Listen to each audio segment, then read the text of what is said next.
This is Talk Business and Politics with Roby Brock. I'm Roby Brock. Welcome to today's edition of Talk Business and Politics Daily. Here are your top stories of the day. Governor Asa Hutchinson on Monday visited El Dorado to join local leadership and economic development officials for job announcements that will bring 120 new jobs to the South Arkansas community. Conifex Timber, a forestry and sawmilling company, announced it is modernizing and will restart a state-of-the-art sawmill complex in El Dorado, spending $80 million in the process. Legislators advanced both of the governor's tax cut bills Monday, including his $50.5 million income tax cut for lower-income Arkansans and a bill that would exempt military retiree benefits from income tax that was offset by increases in taxes on candy and soft drinks, unemployment benefits, and digital downloads. House members also said yes to a bill creating a new productivity-based funding formula for the state's colleges and universities, as well as a bill requiring recipients of SNAP food benefits to purchase healthy foods. Both bills now advanced to the Senate. American consumers will spend an average of $75 for a total of $14.1 billion as an estimated 188.5 million people watched the Atlanta Falcons face the New England Patriots in Super Bowl 51 on February 5th. That's according to the National Retail Federation's annual Super Bowl spending survey.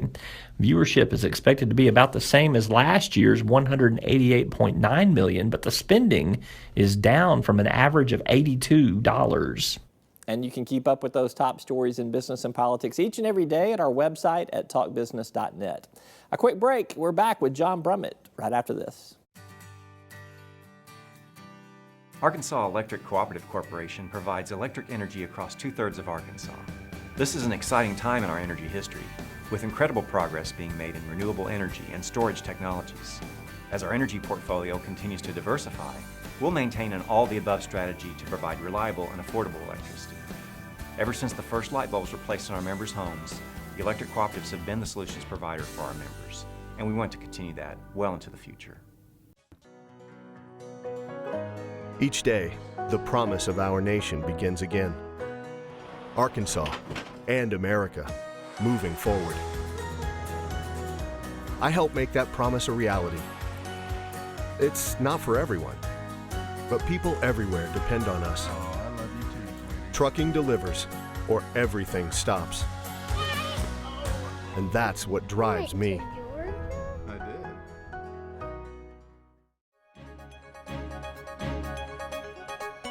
We are now joined by John Brummett. He talks about all things politics. We're going to do two blocks today. We're going to talk about Trump in the first block. We're going to talk about the state legislature, medical marijuana in the second block. Thanks for the warning. Let's go with Trump first. So a little bit of a brouhaha over the weekend over the president's new immigration ban. Not a Muslim ban, but an immigration ban. Did it surprise you that the feedback that you saw? No, and what'd you call it, a little bit of a dust-up? I think it was more than a little bit. Yes. It was major, and it did not surprise me. It shouldn't surprise anyone. It violates sort of the tenets upon which our nation was founded in terms of being a beacon unto the world and giving us you're tired and you're poor, and also not favoring one religion over another, and all of those things. All of them are wrapped up in this. Although it did not specify a specific religion, it just targeted countries that are Muslim majority, and that is the 7 predominantly Muslim countries. Rudy Giuliani said Trump called him and said, how do I design a Muslim ban that's not and make it legal? So that was the intent. And also, beyond that, the administration has talked openly about once visitation or immigration or refugees are accepted again, favoring Christians because of their persecution, which is a religious test, which is against what the country stands for. All of that is to say, no, it didn't surprise me. Nothing about it surprises me. The polling, I think, will show that Trump's base, whatever is left of it, and I think it's about a third to 40%, at least, will strongly support it. I think some in the middle will be sort of thinking, well, that's why we elected him, and that's what he ought to do. And then the rest will just be aghast that this is what he has brought the nation to. tomorrow I call it Trump in 1 week has taken the land, home of the brave and the land of the free, and made it the home of the prejudiced and the land of the scaredy cats. That's how I put it tomorrow. Did the ban, though, does it really accomplish anything? I know it names those 7 countries, but it takes 2 years for someone to work their way through the refugee process. Right. What was the rush for doing it immediately and causing all the chaos at the airport? There were stories of 5-year-olds being detained and 75-year-old grandmothers being detained. I don't see where it accomplished anything by the nature of how they did it. All I can tell you, Roby, and all I can speculate is that the opening of the Trump presidency, from the tone of his inaugural address to all the executive orders, and the emphasis seems to be red meat for the base. Let's take care, let's do or appear to do everything we said we would do that got us elected. And it seems to be driven by the most extreme alt-right member of the White House staff, which is this Steve Bannon.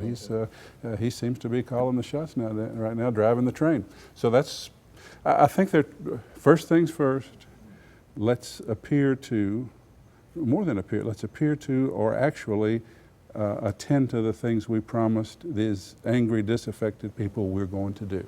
That's the stage we're in. We can hope it's a phase. We can hope it passes as in terms of what this presidency is going to be in the broader sense. Well, and I kind of want to go there with that broader sense. Are we kind of witness a 4-year war, at least a 4-year war of Trump's term, where there is just going to be battle after battle after battle, like we've seen really the first 2 weekends of his presidency?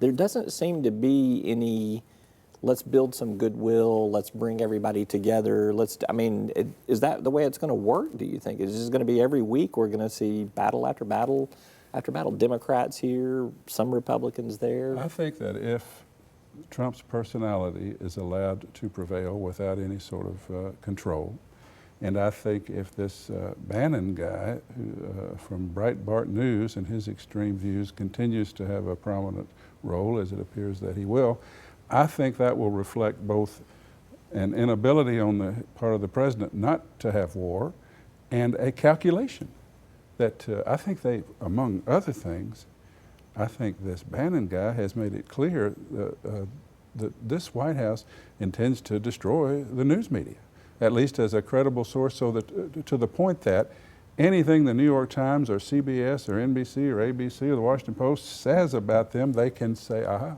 we told you. They're our enemies. They're against us. That's what they're trying to do, and they're having some success at it.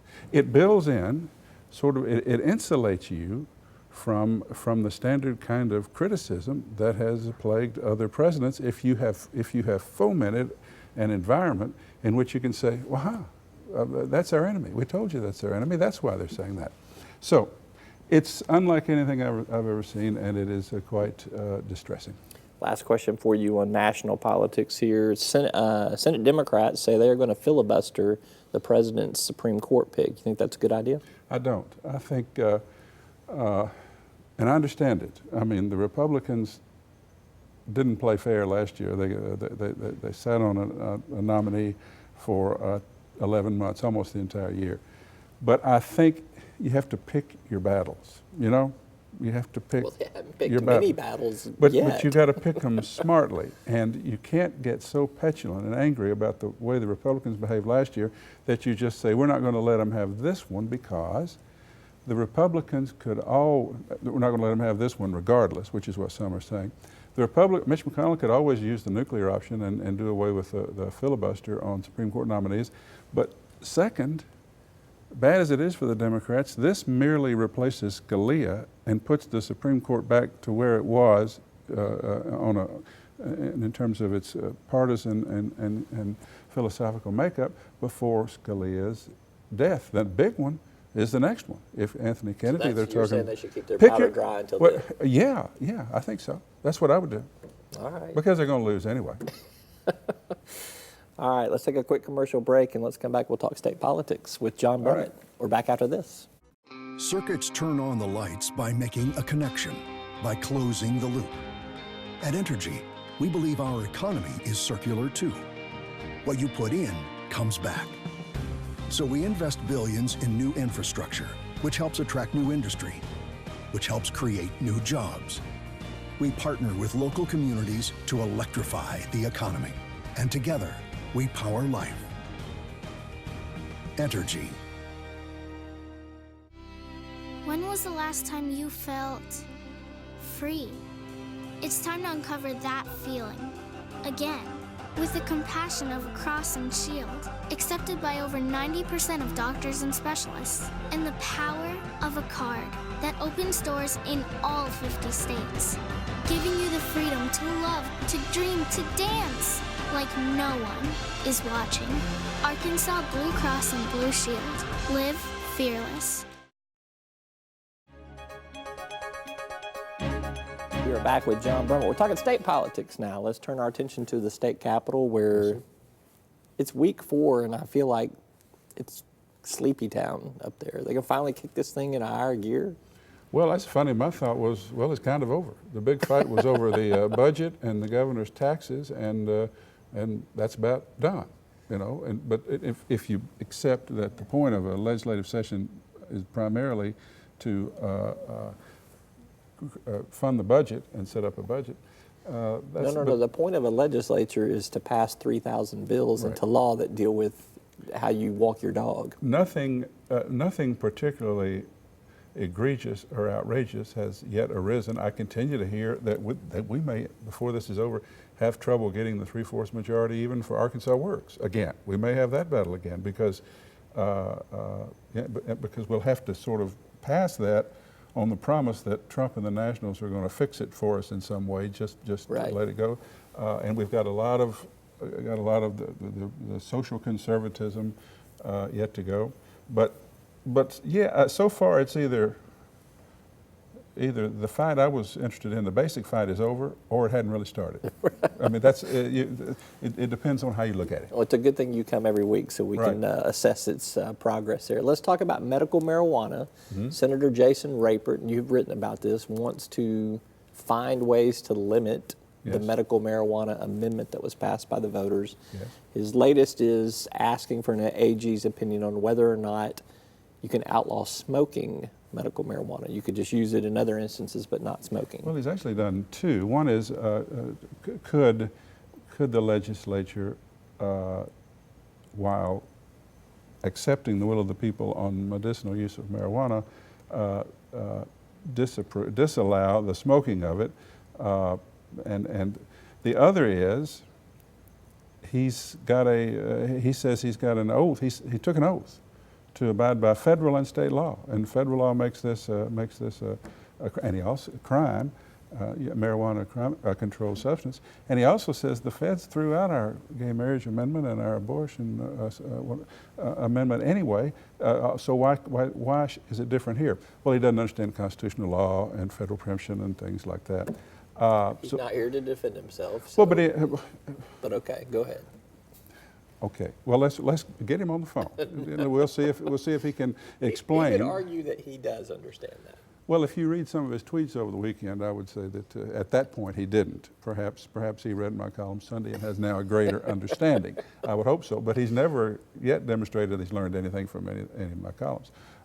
So, what was your question? Well, my question was, can the legislature, can they restrict the use of medical marijuana? I believe the legislature is authorized by a 2/3 vote, authorized to implement in statute this people's choice of a constitutional amendment, and to make revisions or alter it in ways by a 2/3 vote.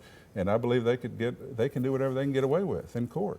I do not believe that Rapert's proposals may be my famous last words, but I do not believe that they're going to be accepted by the legislature.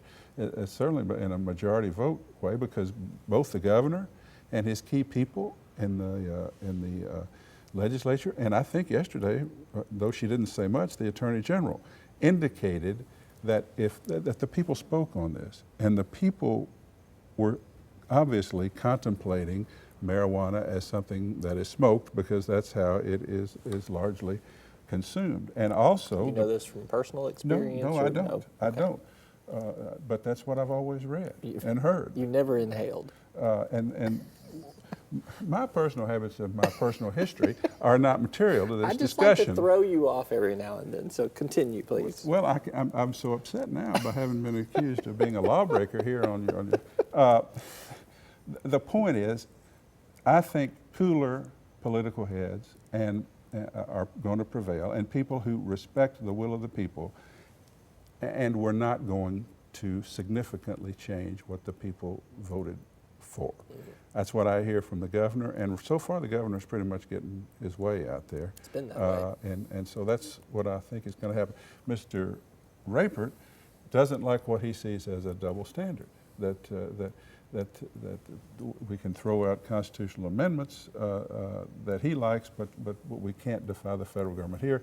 It has to do with whether we restrict federal constitutional rights, or whether the federal government, as is the case here, is expressly saying states may regulate marijuana. No matter what it says in our federal code, we leave it to the states to regulate marijuana, and it's gone to court. And federal district courts have said that states, that the federal government may decline to impose any will on the states in terms of marijuana. So I think it's all going to work out. How's your lower back pain? My lower back pain? Yeah. It's fine. Okay. So no need for you to go get the health department card just Oh, yet. you're still talking about that. I thought you actually had some concern about my health. My back is fine. Okay. My back is I just fine. know that tennis has taken a toll over the years. Yeah, but years have taken the toll. And also tennis, and also trying to play tennis when you're not in shape for it. Well, you're always in shape for a good political debate and discussion, and I appreciate you very much. Well, I'm glad to be here, and you know, if you want Senator Rapert's position, you should have Senator Rapert here. Well, I'll do that. I'm just messing with you. I'd love to have him here too. Thank you, John Brummett. As always, appreciate you. All right. And that is all for today's program. Thank you so much for watching. We'll see you next time.